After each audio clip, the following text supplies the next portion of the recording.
How you guys doing? This is Bama Shooter 047.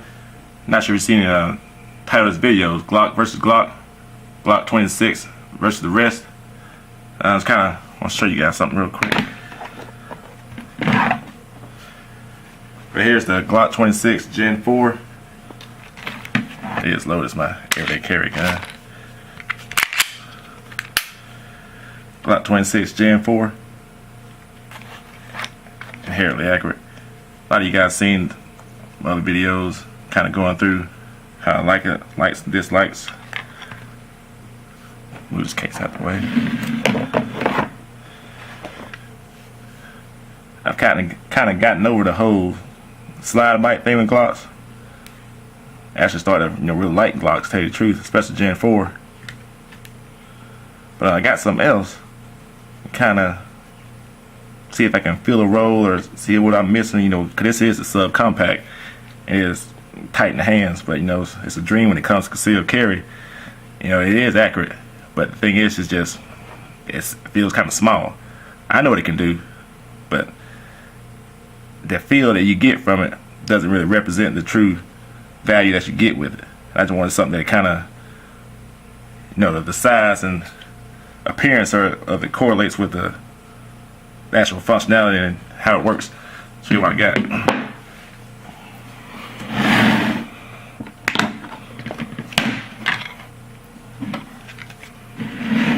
It's Glock 35 Gen 4 flat dark earth.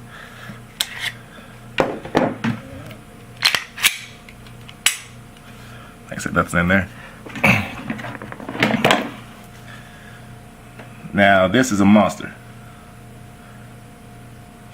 It comes with those adjustable sights. Everybody knows the thing about the 34, 35s. Got a long sight radius on it, if I can get it lined up at all.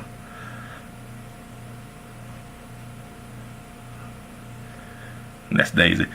But pretty much if you point this at something, you're gonna hit it. That's just the bottom line of things.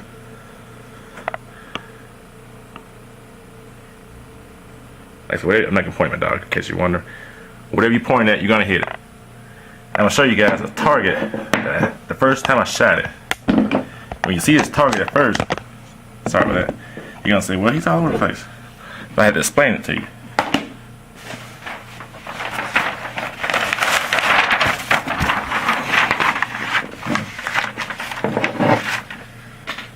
Let's take a look at this.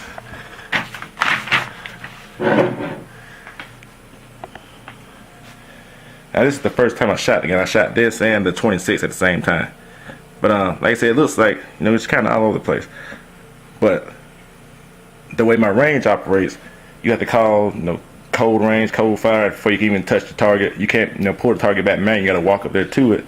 So you just kind of make the best out of every target. And when I first went, I didn't know that you need to bring your own materials to kind of fix your target to the target stand. So I just had some tape that a guy gave me. I just put two pieces up top, like here and here. But I said this is 15 yards. But when I done that, the wind started blowing, and the wind blew. It folded my target up. It'll fold up, kind of like this. So I took that shot, and then the wind would blow, and it kind of exposed the shoulder. So I took these 4 shots. I guess 5 shots. See that little straggler? It was just like that. That's 15 yards. It's the only part of the shoulder exposed. Then it started coming down, and then as it came down, now I took these shots right here, now I put it up and I switched to my 26. Like all these right here on the outside are mainly 26s, and some of these on the inside. Then once you start getting in here, you can kind of see the different sizes and holes. Once you start getting here, those are more of the 35s. Some of the 26s right here. That's 35. But I'm shooting in different areas at different times. And like right here, kind of the same situation. That's 35 and 34s, but this is the area I was shooting at.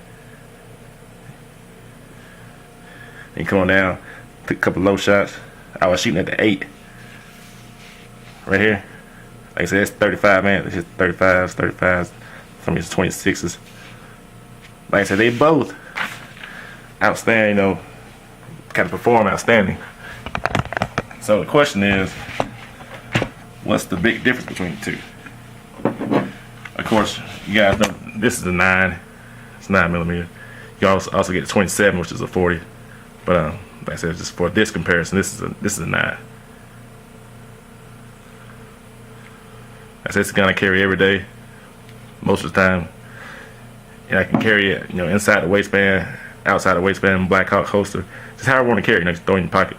I hardly ever throw it in my pocket, but I always have it in a holster. But sometimes I go fishing, I'll put my like a cargo pants pocket. But when I do that, normally it's not cocked, because I'm not gonna expect nobody to run up on me in the woods. But just for snakes and whatnot. Now it's 35. If I could, I would carry this every day. But a lot of you guys probably already kind of understand why I don't carry it every day.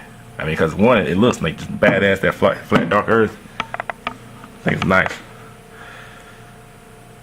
But since we had this view, let's stick something right here.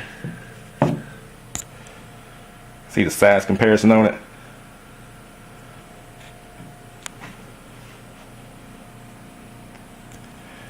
I mean, it's not as massive as it seems, but when you come to put this in your pants or trying to conceal this, so the problem comes in. Like I said, you can carry it every day if you want, but it's just your carry options are kind of limited. I mean, it's still, it fits in my hand. I'll show you how. Turn my hand over.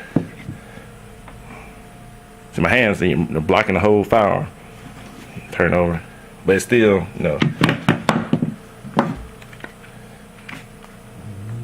it's no 26.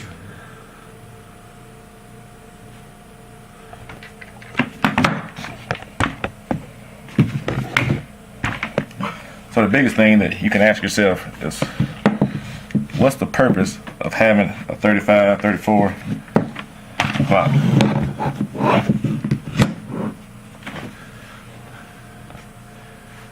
And the biggest purpose of that is just it's a specialty gun. When you go to the range, you can shoot and hit whatever you're aiming at, no matter what level skill shooter you are. If you got common sense, once you figure out, if I point here, the point of impact's here, you just make that correction, you're gonna hit whatever you're aiming at. So I'm gonna grab a target really quick. Just kind of show what I mean. I said, anybody that's seen my videos know I'm no expert at all.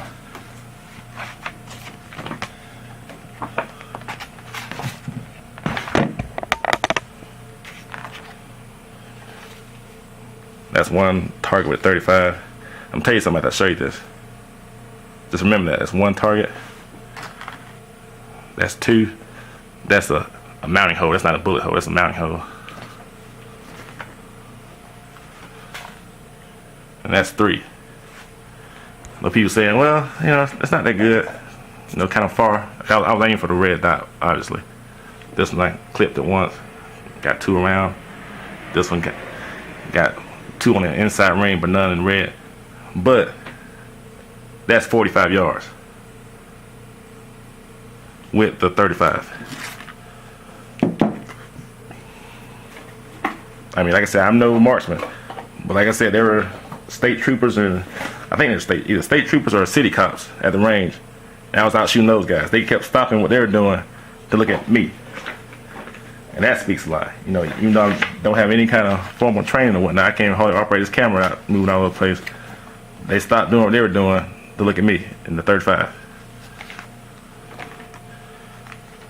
Let's look closer. That's about 15 yards. 15. 15.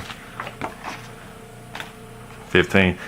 Like I said, the way it's set up, it was this green target right here that I showed you first, the big silhouette.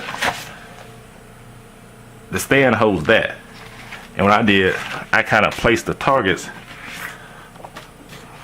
because you can only shoot at one target at a time. You can't move around. I hate shooting at the same thing over and over. So I kind of placed the targets like that over it. So I have 4 different targets to shoot at, 4 areas to shoot at. And I wasn't, Wasn't taking my time when I was just shooting. I would go from one target to the next, and the 35 came through time and time.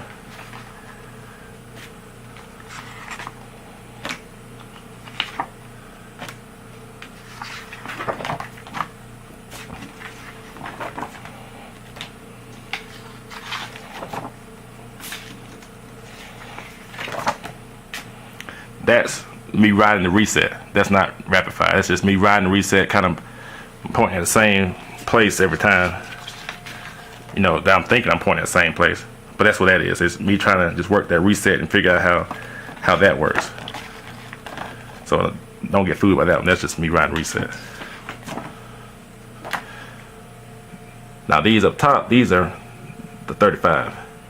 I just kind of shot. I shot this target my SIG first. And I was doing the same thing, riding the reset. And this is the SIG, you know. Everybody knows SIG kind of aims a little low. You got to have that 12 o'clock hold. But that's just me riding that reset and trying to figure out how it works, which I was really impressed with that. So back to the main thing. Why would you get a 35 over a 26-27? Just for fun. Pretty much it. Like I said, because the size, you know, a lot of people say it's the same size as 1911. People carry 1911s. That's true. I mean, if you're going to open carry, that's fine. That's a great gun. I had open carry today. You know, Walmart, gas station, just wherever I went before I went to the range, I open carry my 35. I can't even take the 26 to the range today. But that's fine. Like I said, once it comes to those inside the waistband holsters, that's where this becomes a problem.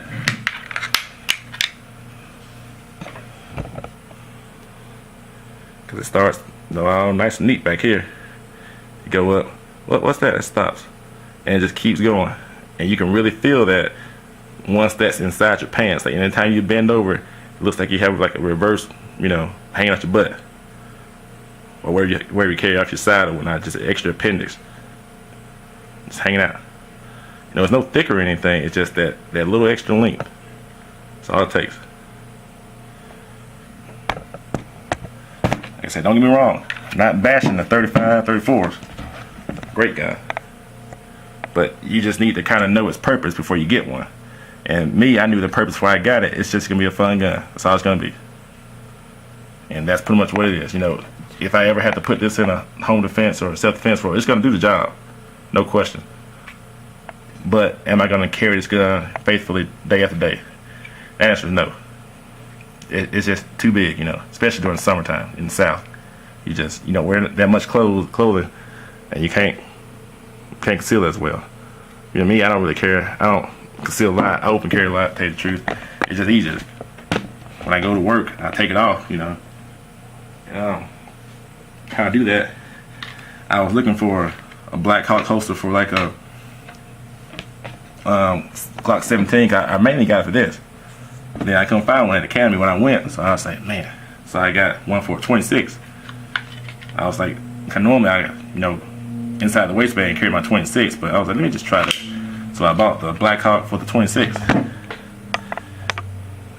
there it is. That provides a, you know, amazing carry. You just kind of put it behind your front pocket. You forget it's there. And this same holster will work for the 35, 34s. Pretty much any smaller frame, Glock 9s and 40s, it'll work with. But the thing is, you see that the barrel protruding out right here. That's not a big deal. I actually kind of like the way it looks, to tell you the truth, because when I'm over carrying that, I don't really care about concealing it. I just want it kind of out the way. And the only thing that I don't like about that, when I get in my vehicle, I have to leave the holster on and just kind of unholster this and put it in my console, like in just my little center console by my cup holder, just like that. Because what happens is that butt of the gun, the actual handle,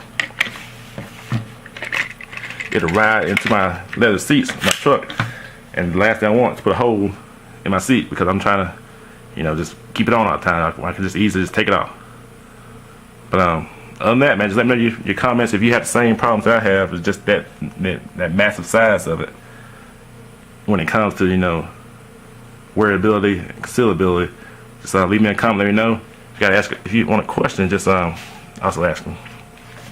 Another thing that I'm trying to catch before I let you go is the finish difference. You see that? It's not rust or anything, it's just kind of how the finish is. This is a newer Gen 4. This one made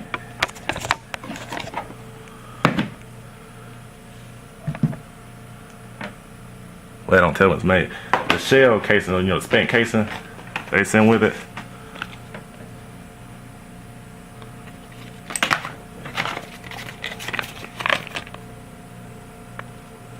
It says March 2014. It's not gonna focus, but that's the date right there. It says March 8, 2014. My older Gen 4, its spent casing was May 3rd, 2011.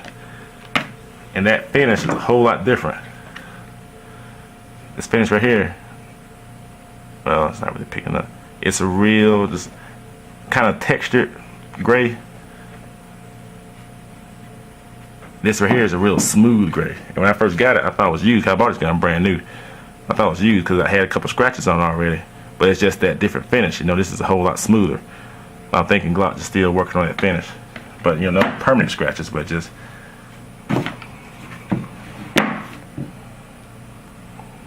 can't really tell. Well, you can tell. Look right here, you see that grayish looking color. Like I said, it's not rust or anything. It's just kind of smudges in the finish. Like once I clean it and wipe it off, they go away. But this, you know, it's just all one color. All right. Like I said, you guys have any questions, comments, or anything, just let me know. All right. Hey, thanks for watching. Hey, football season. You know what that means? Roll Tide, fellas. Roll Tide.